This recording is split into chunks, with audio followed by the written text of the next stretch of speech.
አለ ገብርኤል። እዚህ ጋር ነው ገብርኤል እንግዲህ በቃ ገብርኤል ቀልድ ማያቅ መሆኑን የምታውቀው አላዋዛልኝ። እኔ አለው በእግዚአብሔር ፊት ምቆም ገብርኤል ልኛል በጊዜው የሚፈጸመውን የአምላኬን የምስራች ይዤልህ መጥቼ ስላላመንክ አለው እስከምትወልድበት ቀን ድረስ ዲዳ ትሆናለህ ብሎ ዚፕ ጽዋረለት። አየ መልአክ ቀልድ አያውቁ አልፉም ውልፍት ከተሉ ሸክ ነው የሚያደርጉ ከመጡ እግዚአብሔር ይመስገን እዛው ያያዝልን ጌታ። እውነትም ገብርኤል ቢመጣ እኮ ገብርኤል አይለቅህም እኮ እንደ ቀልዳፍን ተርመሰ ተረክ ሾጥ ነው የሚያደርግ። ታዋቂው የፕሮቴስታንት እምነት መምህር ፓስተር ቸሪ በቅርቡ ባስተላለፉት ትምህርት የመላእክትን አማላጅነት ተቀብለው ማስተማራቸው በሃይማኖት አባቶችና ተከታዮች ዘንድ ትልቅ መነጋገሪያ ሆኗል። መምህሩ ትምህርቱን ያስተላለፉት ዓመታዊውን የቅዱስ ገብርኤል በዓል መድረሱን ተከትሎ ነው። ፓስተር ቸሪ ለትምህርታቸው መነሻ ያደረጉት የካህኑን ዘካርያስንና የኤልሳቤጥን ታሪክ ሲሆን የቅዱስ ገብርኤልን ብስራትና ተልእኮ በማብራራት አስተምረዋል። በዚሁ ትምህርታቸው ቅዱስ ገብርኤል በራሱ ስልጣን ያድናል ይቀጣልን በማለት የመላእክትን የአማላጅነትና የስልጣን ሚና አስረድተዋል። መላእክትን ጥምድ ያደረጋችሁ ጴንጤዎች እኔ ምን ሆነን ነው? ምን አይነት በሽታን የገባብን? የትኛው ጸሎት? ይሄ የጸለይከው ጸሎት ተሰምቶልሃል። ተርላና ደስታ ነው የሚወለደው አንተ ቤት። ይሄ ተውኩት ጸሎታው ተርላና ደስታ ይዞ መጥቷል። ጽናትህ፣ ልመናህ፣ ቆይታህ ፖለቲካው ሳይፈታ ችግሩ ሳይፈታ እርጅና ሳይፈታ በታማኝነት ትዳር ውስጥ በመቆየት ያ የጸለይከው ጸሎት የጠበቀኝ መጠበቅን አይቼዋለሁ። ጸሎት ተሰማለው ገብርኤል መጥቶ ዋው! ይህ አይነት አስተምህሮ በፕሮቴስታንት እምነት ተከታዮች ዘንድ ያልተለመደ በመሆኑ በርካታ ምዕመናን ድርጊቱን እንደ ትልቅ ተአምር ቆጥረውታል። ይህን አዲስ አስተምህሮ ተከትሎ በተለያየ ወገን ዘንድ ከፍተኛ መነቃቃትና ክርክርም ፈጥሯል። የፓስተሩን አቋም በመደገፍና ትምህርቱን በመቀበል አድናቆታቸውን እየገለጹ ይገኛሉ። በሌላ በኩል ደግሞ በርካታ የፕሮቴስታንት እምነት ተቋማትና መሪዎች አስተምህሮን በመቃወም በፓስተሩ ላይ ጠንካራ ሂስና ትችትን እያቀረቡ ይገኛሉ። ሰማይ ምን መላእክት እናያለን። ራዕይ ምዕራፍ 7 11 እስከ 12 መላእክቱ ሁሉ ምኖቹ መላእክቱ ሁሉ በዙፋኑና በሽማግሌዎቹ በአራቱ ምሰሶች ዙሪያ ቆመው ምኖቹ የእግዚአብሔር መልአክ ታያቸዋለህ። እነ ሚካኤል እነ ኡራኤል እነ ገብርኤል ሁሉን አንድ ነው የጎደለው። ሳጥናኤል ነው የተጣለው። ሌሎቹ ሁሉም አሉ። እልፍ አእላፍ መላእክት አሉ።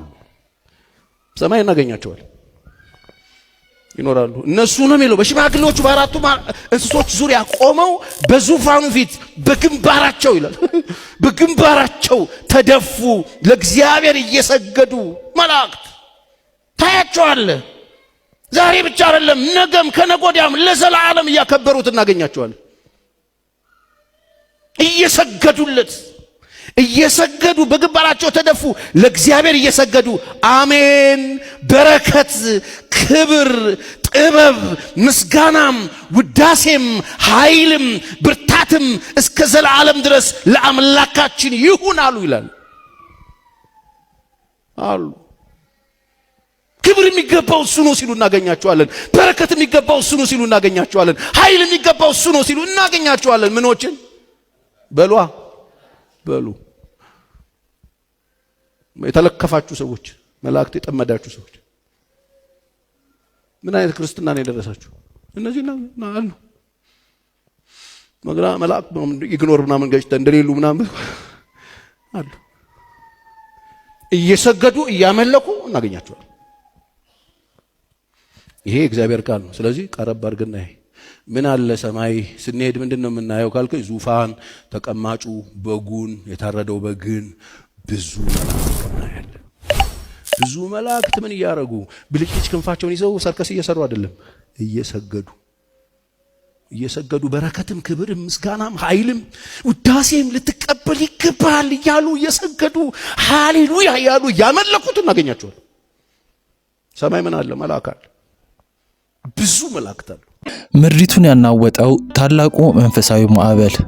የኢትዮጵያ ምድር በሙሉ ከትናንት ምሽት ጀምሮ በታላቅ የዝማሬ ማዕበል፣ በከበሮ ድምጽና በዝማሬ ጉልበት ስትናወጥ አደረች። ዛሬ ይፋዊ የዓመቱ ታላቁ የሊቀ መላእክት የቅዱስ ገብርኤል ዓመታዊ በዓል ነው። ቅዱስ ገብርኤል በብዙሃኑ ምእመናን ዘንድ እጅግ ተወዳጅ፣ ፍቅርን፣ ደስታንና ተስፋን ይዞ የሚመጣው የብስራት መልአክ ነውና ይኸው ዛሬ ደግሞ ዕለተ እሁድ መዋሉን ተከትሎ ሀገሪቱ በሙሉ ነጫጭ ባህላዊና መንፈሳዊ አልባሳትን በተጎናጸፉ አእላፍ ኦርቶዶክሳውያን ሙሉ በሙሉ ተጥለቅልቃለች። ከምስራቅ እስከ ምዕራብ ከሰሜን እስከ ደቡብ የነጣው ይህ ህዝባዊ ማዕበል በመላ ሀገሪቱ ልዩ አስደማሚና አስገራሚ ድምቀት ፈጥሯል። በየከተሞች ሁሉ ያሉ ዋና ዋና መንገዶች በምዕመናን ብዛት ሙሉ በሙሉ የተዘጉ ሲሆን የትራፊክ እንቅስቃሴው ሙሉ በሙሉ በሚል ደረጃ ቆሞ ለምዕመናን እግረኛ መንገድ ብቻ ተትቷል። በተለይም በመዲናችን አዲስ አበባ የታየው ሁኔታ እጅግ አስደማሚና በታሪክ አጋጣሚዎች ሁሉ እምብዛም የማይታይ ልዩ ክስተት ነበር። ከተማዋ እስከ ጥግ ድረስ በነጫጭ ነጠላ በተሸፈኑ ምዕመናን በመሞላቷ ምክንያት በአብያተ ክርስቲያናት ዙሪያና በአደባባዮች ላይ ሰው ለሰው ተጋፍቶ መቆሚያና መተንፈሻ እንኳን ማግኘት እስከሚሳነው ድረስ ተጨናንቋል። በየአቅጣጫው ከበሮ ሲመታ፣ ዝማሬው ሲዘመር፣ እልልታውና የዝማሬው ድምጽ በአንድ ላይ ተዋህዶ አርያም ድረስ ደርሶ የሚመለስ ያህል አካባቢው አየሩን ሙሉ በሙሉ ተቆጣጥሮታል። ትልቁም ትንሹም ወጣቱም አረጋዊም በአንድ ላይ ሆነው በቅዱስ ገብርኤል ስም ደስታቸውን ሲገልጹ በየመንገዱ ዳር የውሃና የቁርስ መስተንግዶች ሳይቀር በምዕመናን በጎ ፈቃድ ተስተውሏል። ይህ ታላቅ መንፈሳዊና ባህላዊ ድምቀት በአካልና በየደብሩ ብቻ ሳይወሰን በኦንላይንም ዓለም ሌላ ትልቅ ታሪካዊ ማዕበል ፈጥሯል። የፌስቡክ ግድግዳዎች በሙሉ በቅዱስ ገብርኤል ምስሎች፣ በታላቁ በዓል የፎቶ ስብስቦችና በበረከት መልእክቶች ተጨናንቀዋል። በቲክቶክ ላይ በሺዎች የሚቆጠሩ የቀጥታ ስርጭቶች ከየአብያተ ክርስቲያናቱ እየተላለፉ ሲሆን የዕለቱ የዝማሬ ቪዲዮዎች በደቂቃዎች ውስጥ ሚሊዮን እይታዎችን በማስመዝገብ በመታየት ላይ ናቸው። ታዋቂ የዩቲዩብ ቻናሎችና ሚዲያዎች ሙሉ በሙሉ የበዓሉን ድምቀትና የሰልፉን ብዛት የሚያሳዩ የቀጥታና የቪዲዮ ዘገባዎችን በማሰራጨት ላይ ይገኛሉ። በአጠቃላይ ሁሉም የማህበራዊ ሚዲያ ድረገጾች በሙሉ በቅዱስ ገብርኤል ምስሎችና በዝማሬዎች ተጨናንቀው ውለዋል። መልካሙንና ደስታን አብሳሪው ቅዱስ ገብርኤል ሀገራችንን በሰላም ህዝባችንን ደግሞ በፍቅርና በረከት ይባርክልን።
በመንፈሴ እንዳልዝል አጠገብ አይርቅም ያሳደገኝ